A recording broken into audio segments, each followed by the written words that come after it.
আসসালামু আলাইকুম রহমতুল্লাহি ওয়া বারাকাতুহু। নবীজি সাল্লাল্লাহু আলাইহি ওয়াসাল্লামের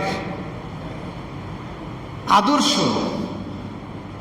সত্যিকার অর্থে ধারণ করা, লালন করার ব্যক্তি আজকে সমাজে যদি আমরা তাকাই, আমরা খুবই কম পাই। অথচ আল্লাহ সুবহানাহু ওয়া তাআলা পবিত্র কোরআনুল কারীমে সূরাতু আলী ইমরান ইমরানের 31 নম্বর আয়াতে তিনি আমাদের জন্য আল্লাহ তাআলাকে পাওয়ার একটা মানদণ্ড প্রদান করেছেন। বলেছেন যে দুনিয়ার সব মানুষই তো আল্লাহকে ভালোবাসতে চায়, আল্লাহকে পেতে চায়। তবে যদি তোমরা আল্লাহকে পেতে চাও, আল্লাহকে ভালোবাসতে চাও, তোমাদের জন্য একটা কন্ডিশন আমি আল্লাহ সুবহানাহু ওয়া তাআলা দান করলাম। সেই কন্ডিশনটা হচ্ছে সূরাত আলী ইমরানের 31 নম্বর আয়াত। বললেন, কুল ইন কুনতুম তুহিব্বুনাল্লাহ ফাত্তাবিউনি। যদি তোমরা আমি আল্লাহর ভালোবাসা পেতে চাও, আমি আল্লাহকে ভালোবাসতে চাও, ফাত্তাবিউনি, আমার নবীকে তোমরা অনুসরণ করো। আমার নবীকে তোমরা অনুসরণ করো, অনুকরণ করো। আর এই অনুসরণ আর অনুকরণের মাধ্যমেই প্রকৃত ভালোবাসা প্রকাশ করা সম্ভব। অন্যথায় অনুসরণ আর অনুকরণ না করে মৌখিক যতই আপনি দাবি করেন আমি নবীকে ভালোবাসি, এইটা সত্যিকার অর্থে দাবিদার ভালোবাসা, প্রকৃত ভালোবাসার রূপরেখা এরকম নয়। আমরা যদি দুনিয়ার দিকে তাকাই, আমরা দুনিয়ার বিভিন্ন মানুষকে, বিভিন্ন জগতের মানুষকে যখন আমরা ভালোবাসি, তখন আমরা চেষ্টা করি তাদেরকে অনুসরণ করার, তাদেরকে অনুকরণ করার। যদি আপনি খেলার জগতের দিকে ঢোকেন, তাহলে ঠিক আপনার যে প্লেয়ারের খেলা আপনার পছন্দ হয়, আপনি সেই খেলোয়াড়কে অনুকরণ করার চেষ্টা করেন। খেলোয়াড় কীভাবে চুল কাটে, আপনি সেইভাবে চুল কাটার চেষ্টা করেন। খেলোয়াড় কয় নাম্বার জার্সি পরে, আপনি ঠিক সেই নাম্বার জার্সিটাই বাজার থেকে ক্রয় করে এনে আপনি পরেন। খেলোয়াড় কীভাবে প্যান্ট পরেছে, আপনি বাজারে যে ওই খেলোয়াড়ের নামের প্যান্ট তৈরি হয়েছে, বাজারে বিক্রি হয়, আপনি সেই নামের প্লেয়ারের নাম বলে ওই গেঞ্জিটা, ওই প্যান্টটাই আপনি বাজার থেকে ক্রয় করে এনে আপনি সেটা পরে প্রমাণ করেন যে আমি ওই খেলোয়াড়ের একজন প্রকৃত ভক্ত। আবার যদি আপনি চিত্র জগতের দিকে ঢোকেন, চিত্র জগতের যারা নায়ক নায়িকা আছে, এদেরকে যাদের পছন্দ হয় ঠিক তাদেরকে তারা অনুসরণ আর অনুকরণ করার চেষ্টা করে। সে কোন ধরনের একটা ড্রেস পরেছে, ওই ড্রেসটা সে ক্রয় করার চেষ্টা করে বাজারে। যে সে কীভাবে জুতা পরেছে, ওইরকম জুতা ক্রয় করার চেষ্টা করে। সে কেমন পাঞ্জাবি পরেছে, কেমন শেরওয়ানি পরেছে, কেমন গেঞ্জি পরেছে, আমরা ঠিক ওইভাবেই বাজারে যে ওই মানের পাঞ্জাবি, শেরওয়ানি, গেঞ্জিগুলি ক্রয় করার চেষ্টা করি এবং সেগুলি আমরা খুব আনন্দের সাথে আমরা সেগুলি পরিধান করি এবং আমরা বোঝাই যে আমি ওই চিত্রনায়কের একজন প্রকৃত ভক্ত। আমার ভাইয়েরা, আজকের পৃথিবীর দিকে যদি আমরা তাকাই, দেখতে পাই বিশ্বনবী সাল্লাল্লাহু আলাইহি ওয়াসাল্লামের সত্যিকারের আশেকের কোনো অভাব নাই। কত মানুষ রবিউল আউয়াল মাস আসলে নবী সাল্লাল্লাহু আলাইহি ওয়াসাল্লামকে ভালোবাসার নামে কত কাজ করে দেখায়, কত কাজ করে দেখায়। কেউ দেখবেন কেক কাটছে, কেউ নবী সাল্লাল্লাহু আলাইহি ওয়াসাল্লামের জন্মদিন উপলক্ষে জশ্নে জুলুস, মেলাদ, জশ্নে জুলুস, মিছিল, আনন্দ মিছিল করছে। আবার বিভিন্ন রকমের আয়োজন। কিন্তু সত্যিকার অর্থে নবী সাল্লাল্লাহু আলাইহি ওয়াসাল্লামকে যদি আপনাকে ভালোবাসতে হয়, সাহাবায়ে কেরাম নবীকে যেভাবে ভালোবেসেছেন এর বাইরে কোনো ভালোবাসা আল্লাহ সুবহানাহু ওয়া তাআলা গ্রহণ করবেন না। ঠিক কিনা বে ঠিক? সাহাবায়ে কেরাম যেভাবে ভালোবেসেছেন আপনাকে ওই মানদণ্ডে ওই নিয়ম মাফিক ভালোবাসতে হবে। এর বাইরে যদি আপনি আপনার মন গড়া কোনো ভালোবাসা প্রকাশ করার চেষ্টা করেন, আল্লাহ সুবহানাহু ওয়া তাআলা এই ভালোবাসার বিন্দুমাত্র মূল্যায়ন দিবেন না। আল্লাহ সুবহানাহু ওয়া তাআলা বলছেন, কুল ইন কুনতুম তুহিব্বুনাল্লাহা ফাত্তাবিউনি ইউহিব্বুকুমুল্লাহ ওয়া ইয়াগফির লাকুম যুনুবাকুম আল্লাহু গফুরুর রহিম। রব্বুল আলামিন বলছেন, নবী হে, আপনি পৃথিবীবাসীকে জানিয়ে দিন, ইন কুনতুম তুহিব্বুনাল্লাহ, যদি তোমরা আল্লাহর ভালোবাসা পেতে চাও, ফাত্তাবিউনি, আমাকে তোমরা অনুসরণ করো। ফাত্তাবিউনি, আমাকে অনুসরণ করো।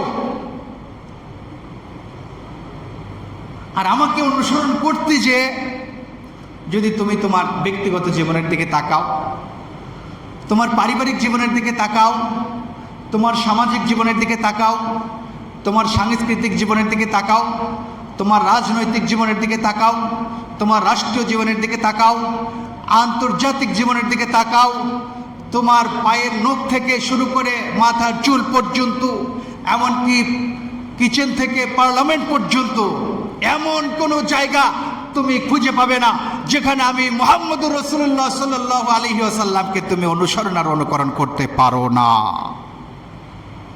সবখানে আমি তোমার জন্য আদর্শ রেখে এসেছি। কোন দিকটা তুমি আমাকে দেখাও, এমন কোনো দিক তুমি খুঁজে পাবে না যেখানে আমি তোমার জন্য আদর্শ রেখে আসিনি। আমার ভাইয়েরা, আল্লাহ সুবহানাহু ওয়া তাআলা বলছেন, যদি তোমরা নবীকে অনুসরণ আর অনুকরণ করতে পারো, তাহলে আল্লাহ সুবহানাহু ওয়া তাআলা তোমাদেরকে আশ্বস্ত করছেন, ইউহিব্বুকুমুল্লাহ, আল্লাহ তাআলা তোমাদেরকে ভালোবাসবেন, ওয়া ইয়াগফির লাকুম যুনুবাকুম, আর তোমাদের যত পাপ আছে আল্লাহ তাআলা তোমাদের পাপ রাশিগুলিও মাফ করে দিবেন। সুবহানাল্লাহ। নবীকে ভালোবাসলে আল্লাহর পক্ষ থেকে দুইটা অফার, নবীর অনুসরণ করলে আল্লাহর পক্ষ থেকে দুইটা অফার। একটা হলো আল্লাহর ভালোবাসা পাওয়া যায়, দ্বিতীয় নাম্বার আল্লাহর পক্ষ থেকে ক্ষমাও পাওয়া যায়। যদি আল্লাহর ভালোবাসা কোনো বান্দা পেয়ে যায়, আর যদি কোনো বান্দা আল্লাহর পক্ষ থেকে ক্ষমা প্রাপ্ত হয়ে যায়, দুনিয়াতে আর তার পাওয়া কি চাওয়া আছে বলেন তো? বিশ্বনবী সাল্লাল্লাহু আলাইহি ওয়াসাল্লাম সাহাবায়ে কেরামদেরকে ওইভাবেই তৈরি করেছিলেন, আর সাহাবায়ে কেরাম রিজওয়ানুল্লাহি তাআলা আলাইহিম আজমাইন ওইভাবেই নবী সাল্লাল্লাহু আলাইহি ওয়াসাল্লামকে ভালোবেসেছিলেন।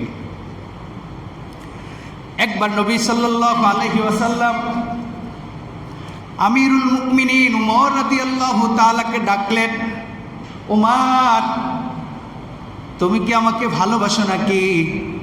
আমিরুল মুমিনিন উমর বললেন, ইয়া রাসূলুল্লাহ, অবশ্যই অবশ্যই আমি আপনাকে ভালোবাসি। নবীজি সাল্লাল্লাহু আলাইহি ওয়াসাল্লাম বললেন, উমর, তুমি কি তোমার সন্তান সন্ততি, স্ত্রী, মা বাবা, তাদের চাইতেও কি তুমি আমাকে বেশি ভালোবাসো নাকি? এবার আমিরুল মুমিনিন উমর রাদিয়াল্লাহু তাআলা বললেন, ইয়া রাসূলুল্লাহ, আমি আমার মা বাবা, আমি আমার সন্তান সন্ততি, এমনকি আমার স্ত্রী, তাদের চাইতেও আমি আপনাকে এই দুনিয়ার মধ্যে বেশি ভালোবাসি। বলো সুবহানাল্লাহ। এবার নবীজি সাল্লাল্লাহু আলাইহি ওয়াসাল্লাম বললেন, ওমর, বুঝলাম তোমার স্ত্রীর চেয়ে তুমি আমাকে বেশি ভালোবাসো, তোমার সন্তান সন্ততির চেয়েও তুমি আমাকে বেশি ভালোবাসো, তোমার মা বাবার চেয়েও তুমি আমাকে ভালোবাসো। এবার আমার জানতে ইচ্ছা করে, তোমার জীবনের চেয়েও কি তুমি আমাকে বেশি ভালোবাসো নাকি? তুমি কি তোমার জীবনের চেয়েও আমাকে বেশি ভালোবাসো? সাহাবায়ে কেরামদের একটা অন্যতম বৈশিষ্ট্য ছিল, তাদের ভিতরে যা ছিল বাহিরেও তাই ছিল। ভিতরে মুখে এক কথা, ভিতরে অন্য কিছু লালন করা, এটা সাহাবায়ে কেরামদের অভ্যাস ছিল না। ভিতরে যেটা ছিল মুখে সেটাই ছিল। সামনাসামনি নবী সাল্লাল্লাহু আলাইহি ওয়াসাল্লামকে ওমর রাদিয়াল্লাহু তাআলা বলে দিলেন, ইয়া রাসূলুল্লাহ, আমি আপনাকে আমার সন্তানের চেয়েও বেশি ভালোবাসি, আমার মা বাবার চেয়েও বেশি ভালোবাসি, আমার স্ত্রী স্বজন তাদের চেয়েও আমি আপনাকে বেশি ভালোবাসি, কিন্তু আমি বলি যে আমার জীবনের চেয়ে আমি আপনাকে বেশি ভালোবাসি না, আমি আমার জীবনের চেয়ে আপনাকে বেশি ভালোবাসি না। নবীজি সাল্লাল্লাহু আলাইহি ওয়াসাল্লাম বললেন, ওমর, তুমি তো এখনো পর্যন্ত পরিপূর্ণ মুমিন হও নাই, তুমি তো এখনো পর্যন্ত পরিপূর্ণ মুমিন হও নাই। এই কথা বলে রাসূলুল্লাহ সাল্লাল্লাহু আলাইহি ওয়াসাল্লাম ওমরের মাথায় হাত বুলালেন, পিঠে হাত বুলিয়ে আদর করে দোয়া করলেন। অল্প কিছুক্ষণ পরেই আমিরুল মুমিনিন ওমর রাদিয়াল্লাহু তাআলা দাঁড়িয়ে বলছেন, ইয়া রাসূলুল্লাহ, এখন থেকে আমি আপনাকে সাক্ষী রেখে ঘোষণা দিলাম, আমার সন্তান সন্ততি, মা বাবা, পরিবার পরিজন, এমনকি আমার জীবনের চেয়েও আমি আপনাকে বেশি ভালোবাসি। বলুন সুবহানাল্লাহ। নবীজি সাল্লাল্লাহু আলাইহি ওয়াসাল্লাম বললেন, ওমর, এইবার তুমি তোমার ঈমানকে পরিপূর্ণ করেছো, এইমাত্র তুমি পরিপূর্ণ ঈমানদার হয়েছো। বিশ্বনবী সাল্লাল্লাহু আলাইহি ওয়াসাল্লাম বললেন, লা ইউমিনু আহাদুকুম হাত্তা আকুনা আহাব্বা ইলাইহি মিন ওয়ালিদিহি ওয়া ওয়ালাদিহি ওয়ান নাসি আজমাইন। তোমাদের মধ্যে কেউ ততক্ষণ পর্যন্ত প্রকৃত মুমিন হতে পারবে না যতক্ষণ পর্যন্ত না আমি তার কাছে তার মা বাবা, সন্তান সন্ততি, এমনকি দুনিয়ার সব ভালোবাসার বস্তুর চেয়ে আমি তার কাছে প্রিয় না হব, ততক্ষণ পর্যন্ত তোমাদের কেউ প্রকৃত মুমিন হতে পারবে না। এটা কি রাসূলুল্লাহ সাল্লাল্লাহু আলাইহি ওয়াসাল্লাম শুধু ওমরকে বললেন, না কি ওমরকে উদ্দেশ্য করে সারা পৃথিবীবাসীকে বললেন? বলেন। কিয়ামত পর্যন্ত আনেওয়ালা যত উম্মত এই পৃথিবীর মধ্যে আসবে, যারাই নবীকে ভালোবাসার দাবিদার হবে, নবীকে আশেকে রাসূল হিসেবে যারা পরিচয় দিবে, সমস্ত মানুষকে আল্লাহর নবী উদ্দেশ্য করে বললেন, তোমরা সবাই শুনে রেখো, তোমরা তোমাদের সন্তান সন্ততি, পরিবার পরিজন, মা বাবা, এমনকি তোমাদের জীবনের চেয়েও যতক্ষণ পর্যন্ত আমি নবীকে তোমরা ভালো না বাসবে, ততক্ষণ পর্যন্ত প্রকৃত মুমিন তোমরা হতে পারবে না। আখিরু দাওয়ানা আলহামদুলিল্লাহি রাব্বিল আলামিন।